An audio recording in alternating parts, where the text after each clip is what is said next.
This is Chris Turner on LM Radio Mozambique with his series on hobbies. The time's 20 to 7, and here's a thought for you.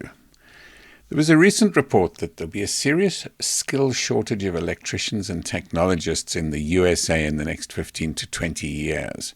One factor is the high demand for electricians due to the growth in the use of electric vehicles and high technology devices in the home and the workplace.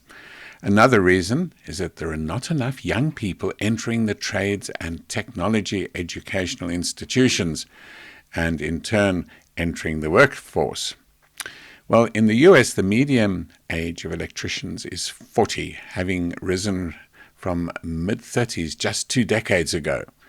In South Africa and most southern African countries, the situation is even more dire, with the average age of artisans at 55 years of age, just 10 years from retirement.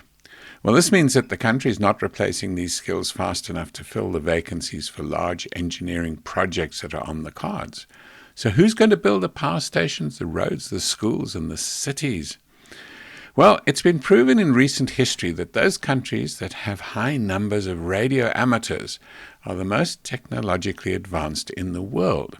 And those countries that have people practicing hobbies at home are those that produce the most skilled artisans. So the question to ask is whether we should be encouraging young people to take up hobbies such as electronics, construction, fixing cars, or scientifically based things. And many of the top inventions that changed the world were conceived by people working at home in their garage or garden shed and then taken into the work environment. And yes, it happened at the end of the 19th century and in through the 20th century, and people would say, well, that doesn't apply anymore because you've got all these big universities and laboratories that are funded. But that's not true, because many people have ideas at home connected with their hobby. They invent something and then they take it to their workplace. So had they not been playing around or had a hobby at home, then it wouldn't have been taken to the workplace, it wouldn't have been developed in that fancy laboratory, and we wouldn't have the benefit of it today. So through the rest of the week, I'm going to be chatting a little bit about hobbies and things that one can do at home, and things that will also help develop skills that can lead to successful jobs and careers.